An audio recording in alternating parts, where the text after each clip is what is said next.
Hi, my name's Anna, and welcome to my channel where we discuss all things literary and bookish. Did you know that books can carry bed bugs? While unlikely, it is possible. In fact, some libraries have specific procedures for what to do when materials are found to be housing bed bugs. Don't worry, these procedures are made with consultation from pest management and exterminators and other professionals. And don't worry about using your library for fear of getting bed bugs. It's highly unlikely to happen, and you're as liable to get bed bugs from the library as you are from almost any other public space. I bring this up not because I want to increase anyone's paranoia, but because one of my pet peeves is when I hear people complaining about libraries throwing away books. I worked in several libraries over the course of about 7 years, and one of my positions was working with a collection and acquisitions librarian, which means this librarian is in charge of deciding what books should be in the system, what books should not be in the system, ordering books, and that type of things. I can assure you, after those 7 years, that there are valid reasons for libraries tossing out certain books. Beside bed bugs, books can grow obsolete. How many people today really need a 300-page book on VCR repair in the year 2026? When libraries toss books, they aren't being careless with them, nor are they saying they aren't important. Rather, throwing books away is a much-needed process to ensure libraries are serving their community as best they can. Although, to be fair, they don't really just chuck a book into the nearest garbage bin. When they do toss a book, they try to recycle it. That being said, when libraries do get rid of books, or discard them, as it's often called, there's a process to it. They're not throwing away books willy-nilly. There are several factors looked at when libraries decide whether they should keep or remove a book. Library books have a life cycle of sorts to them, and each stage, including the end stage of getting rid of them, is planned out. At the top of the cycle is selection, and that's choosing what books go into the collection. Say, for example, a new Harry Potter book was released. Almost as soon as it was announced that there would be a new Harry Potter book, a public library in a small town would decide to have several copies to meet the anticipated demand. They would then order the books, i.e. acquire them, when they became available for purchase. When the books came in, the books would be sent off to be processed and cataloged. Each one of them needs a barcode and a call number. Additionally, each book needs to be entered into the online catalog.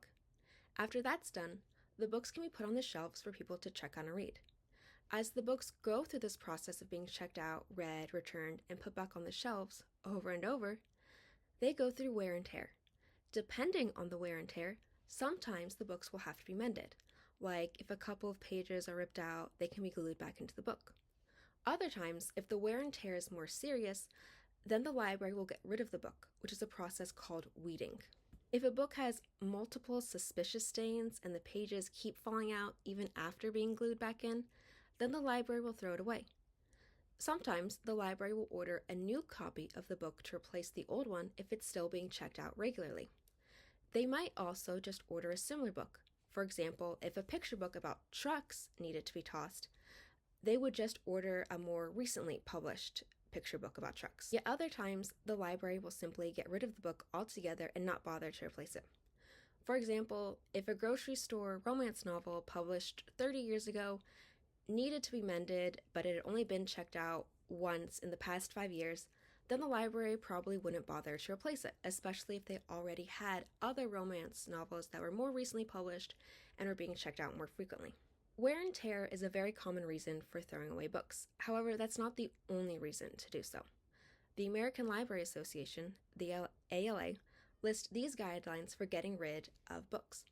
All materials for weeding based on accuracy, currency, and relevancy. Space limitations, edition, format, physical condition, and number of copies are considered when evaluating physical materials. Whether or not a book or books is determined to be accurate, current, or relevant is largely dependent on the library. Different libraries have different standards for what they deem useful. A public library, serving the general public, is going to need different books than an academic library, which serves students and professors and researchers. For academic libraries, the ALA says this: academic libraries frequently employ a methodology for weeding out such as musty, which stands for misleading, ugly, superseded, trivial, irrelevant, or obtained elsewhere, or cru, which stands for Continuous Review, Evaluation, and Weeding. The review process may include multiple librarians, faculty outside the staff, and/or the library's dean. When it comes down to getting rid of books in an academic library, outdated information is a big reason for getting rid of books. If someone needs recent information for their research project, it wouldn't be helpful to have books from 10 years ago. So academic libraries will often get rid of these outdated books after consulting others, like faculty, from that field. Also, for both public and academic libraries, lack of space is a reason for getting rid of books. As more and more books are published, they require more space on shelves, and libraries do not have an infinite number of shelves. One way academic libraries have combated this issue is to focus more on interlibrary loans. Libraries can talk with each other and say something like, we'll keep these books and get rid of those books, and you can keep those books and get rid of these books. If an individual needs a particular book, they can borrow from the library that has it. In regard to public libraries, what they often look at is currency and relevancy.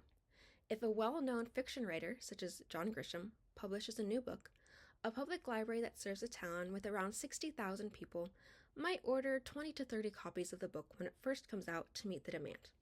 However, as time goes on, the books lose their relevancy and won't be checked out as much.